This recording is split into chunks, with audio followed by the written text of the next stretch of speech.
বিতর্কের শুরুটা হয়েছিল দেশ ত্যাগী বাংলাদেশের প্রধানমন্ত্রী হাসিনার মন্তব্যের পর। ধানমন্ডিতে বঙ্গবন্ধু শেখ মুজিবুর রহমানের বাড়ি ভাঙচুরের ঘটনায় হাসিনা মন্তব্য করেন, ওই বাড়িটাকে নিয়ে কিসের এত ভয়? কেন বাড়িটা ভেঙে দেওয়া হচ্ছে? বাড়িটার অপরাধ কি? আমি তো নিজের জন্য কিছু করিনি, আমি তো বাড়িটাও দান করে দিয়েছি জনগণকে। আমাদের ছেলেমেয়েরা নিজেদের যোগ্যতায় সব করেছে, আমরা তো ওদের কোনো সম্পত্তি দিইনি। নিরাপত্তা দেওয়ার জন্য একটা আইন করা হয়েছিল, তাই রেহানাকে থাকতে দেওয়া হয়েছিল। রেহানার বাড়ি ভাঙা হয়েছে, গণভবনে গিয়ে ইউনূস নিজে গেছেন, সেখানে ভাঙচুর চলছে। এদিকে হাসিনার এই মন্তব্যের পরই বাংলাদেশে অবস্থিত ভারতীয় রাষ্ট্রদূতকে ডেকে এ বিষয়ে সতর্ক করে দেয় সে দেশের পররাষ্ট্র মন্ত্রণালয়। বিষয়টিকে মোটেই ভালোভাবে নেয়নি ভারত। এ বিষয়ে ভারতের বিদেশ মন্ত্রকের মুখপাত্র রণধীর জয়সওয়াল প্রেসমিট করে জানান, দুই দেশের পারস্পরিক সুসম্পর্ক বজায় রাখতে চায় ভারত, কিন্তু এটা খুব দুর্ভাগ্যজনক যে বাংলাদেশের কিছু আধিকারিক ভারতের সম্পর্কে নেতিবাচক মন্তব্য করে চলেছেন।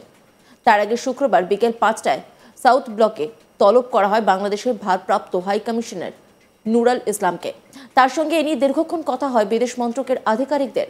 বাংলাদেশের প্রাক্তন প্রধানমন্ত্রী হাসিনার মন্তব্য নিয়ে বিদেশ মন্ত্রকের মুখপাত্র বলেন, হাসিনা যে মন্তব্য করছেন সেটা তার ব্যক্তিগত বয়ান, ভারতে তাতে কোনো ভূমিকা নেই। ভারতের সঙ্গে তার সম্পর্ক টেনে আনা দুদেশের সম্পর্কে কোনো সাহায্য করবে না। ভারত যেমন দুই দেশের সুসম্পর্ক বজায় রাখতে উদ্যোগী, তেমনি একই পদক্ষেপ বাংলাদেশও করবে বলে ভারত আশা করে। পরে এ নিয়ে একটি বিবৃতিও জারি করে ভারতের বিদেশ মন্ত্রক। সেখানে লেখা হয়, ভারতে বাংলাদেশের ভারপ্রাপ্ত হাই কমিশনার মোহাম্মদ নুরুল ইসলামকে 7 ফেব্রুয়ারি 2025 বিকেল 5টায় MEA সাউথ ব্লকে তলব করা হয়েছে। এটি জানানো হয়েছিল যে ভারত বাংলাদেশের সঙ্গে একটি ইতিবাচক, গঠনমূলক এবং পারস্পরিক উপকারী সম্পর্ক চায়, যা সাম্প্রতিক উচ্চ পর্যায়ের বৈঠকে বেশ কয়েকবার পুনর্ব্যক্ত করা হয়েছে। তবে এটা দুঃখজনক যে বাংলাদেশ কর্তৃপক্ষের নিয়মিত বিবৃতি ভারতকে নেতিবাচকভাবে তুলে ধরা হয়, অভ্যন্তরীণ শাসন সংক্রান্ত সমস্যার জন্য আমাদের দায়ী করে। বাংলাদেশের এই বিবৃতিগুলো আসলে ক্রমাগত নেতিবাচকতার জন্য দায়ী। প্রাক্তন প্রধানমন্ত্রী হাসিনাকে দায়ী করা মন্তব্যগুলি তার ব্যক্তিগত, যাতে ভারতের কোনো ভূমিকা নেই। এটিকে ভারত সরকারের অবস্থানের সঙ্গে মিলিত করা দ্বিপাক্ষিক সম্পর্কের ইতিবাচকতা যোগ করতে সাহায্য করবে না। যদিও ভারত সরকার একটি পারস্পরিক কল্যাণকর সম্পর্কের জন্য প্রচেষ্টা চালাবে, আমরা আশা করি যে বাংলাদেশ পরিবেশকে খারাপ না করে একইভাবে প্রতিদান দেবে। প্রসঙ্গত, ধানমন্ডিতে শেখ মুজিবের বাড়ি ভাঙা নিয়ে হাসিনা মন্তব্য করেন, ওই বাড়িটাকে নিয়ে কিসের এত ভয়? কেন বাড়িটা ভেঙে দেওয়া হচ্ছে? বাড়িটার অপরাধ কি? আমি তো নিজের জন্য কিছু করিনি, আমি তো বাড়িটাও দান করে দিয়েছি জনগণকে। আমাদের ছেলেমেয়েরা নিজেদের যোগ্যতায় সব করেছে, আমরা তো ওদের কোনো সম্পত্তি দিইনি।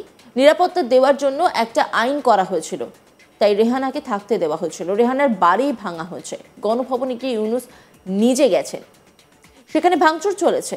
এই বাড়িতে কত বড় মানুষ এসেছেন, আজ সেই বাড়ি ভাঙা হয়েছে। কেন? দেশের মানুষের কাছে বিচার চাই। আমি কি কিছুই করিনি আপনাদের জন্য? রাস্তাঘাট, আলো, জল কিছুই করিনি। বাংলাদেশ স্বাধীন হয়েছিল বলেই তো এত উন্নতি হয়েছে, সবই তো হয়েছে ওই বাড়ি থেকেই।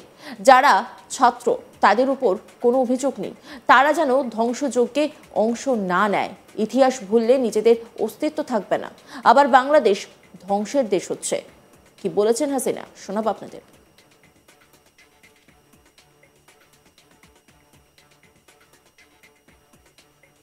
আজকে সেই বাড়িটা ভেঙে ফেলা হচ্ছে কেন? বাড়িটার কি অপরাধ? ওই বাড়িটাকে কেন এত ভয়? আমি তো আমার নিজের জন্য কিছু করতে যাইনি। একমাত্র 32 নম্বর বাড়িটা, সেটাও তো আমি জনগণকে দান করে দিয়েছি। আমরা 2 বোন, আমাদের ছেলে মেয়ে, 5টা ছেলে মেয়ে, রানার আমার, তারা চাকরি করেছে, পড়েছে, লেখাপড়া শিখেছে, অক্সফোর্ড, হার্ভার্ড, LSE অথবা লন্ডন স্কুল, বিভিন্ন জায়গা থেকে তারা ডিগ্রি পেয়েছে, তারা নিজেদের যোগ্যতায় ডিগ্রি নিয়েছে। তাদের জন্য তো আমি কিছু করিনি। তারা নিজের লেখাপড়া শিখে নিজের পায়ে দাঁড়িয়েছে। আমি তাদের একটা কথাই আমরা 2 বোন বলেছি আমাদের ছেলে মেয়েদেরকে, যে তোমাদের জন্য কোনো সম্পদ রেখে যেতে পারবো না, তোমাদের শিক্ষাটাই হবে তোমাদের একমাত্র সম্পদ। এবং তারা তাই করেছে। সেভাবেই তারা লেখাপড়া শিখে সেইভাবে জীবনযাপন করে। আমি তো আমার নিজের জন্য কিছু করতে যাইনি। একমাত্র 32 নম্বর বাড়িটা, সেটাও তো আমি জনগণকে দান করে দিয়েছি, আমরা 2 বোন। হ্যাঁ, জাতির পিতা পরিবারের নিরাপত্তা দেওয়ার জন্য একটা আইন করা হয়েছিল, সেই সূত্রে একটা বাড়ি রেহানাকে থাকতে দেওয়া হয়েছিল। আর আমার স্বামী, তিনিও চাকরিজীবী নিউক্লিয়ার সায়েন্টিস্ট ছিলেন, তার একটা বাড়ি 5 নম্বরে, যেটা জয়পুতুলের। আজকে সেই বাড়িও পুড়িয়ে দেওয়া হয়েছে, রেহানার বাড়িও লুট করা হয়েছে।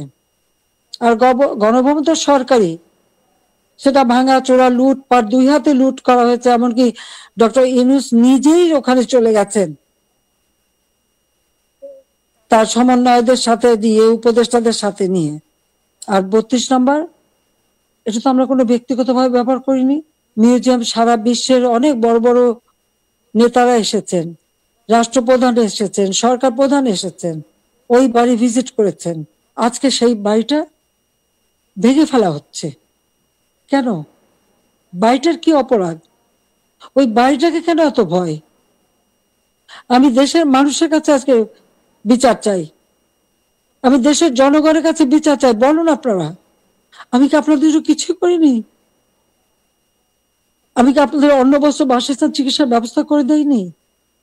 আপনাদের ঘরে আলো জ্বালিনি? আপনাদের ছেলে মেয়ে লেখাপড়া শিক্ষার ব্যবস্থা করিনি? রাস্তাঘাট পুল ব্রিজ করে আপনাদের যোগাযোগের ব্যবস্থা, কর্মসংস্থানের ব্যবস্থা করে দেয়নি? তাহলে কেন এই অপমান? কেন এই বাড়িটা ভাঙা হবে? এই বাড়ি থেকে তো স্বাধীনতার ঘোষণা দিয়েছিলেন জাতির পিতা, আর স্বাধীন দেশ হয়েছিল বলেই তো আজকে বাংলাদেশ এত উন্নত হয়েছে। তাহলে এই বাড়ি কারা ভাঙে? আমি আপনাদের কাছে, দেশের জনগণের কাছে বিচার চাই।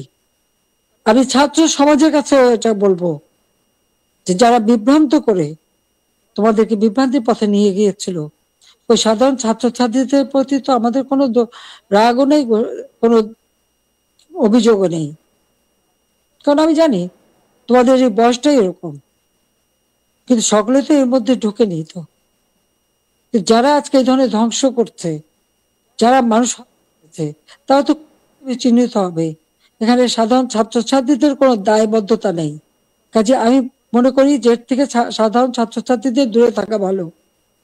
এদের ধ্বংস যজ্ঞে যেন অংশ না নেয়, বরং লেখাপড়ার পরিবেশ ফিরে আসুক, আরো উন্নত জীবন তোমরা পাও, আমি সেই দোয়াই করি।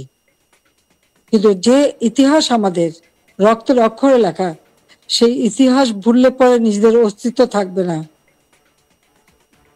অন্যান্য খবরের আপডেটের জন্য অবশ্যই নজর রাখুন আজ তাক বাংলার ইউটিউব স্ট্রিমিংয়ে। লাইক, কমেন্ট, শেয়ার এবং সাবস্ক্রাইব করতে ভুলবেন না।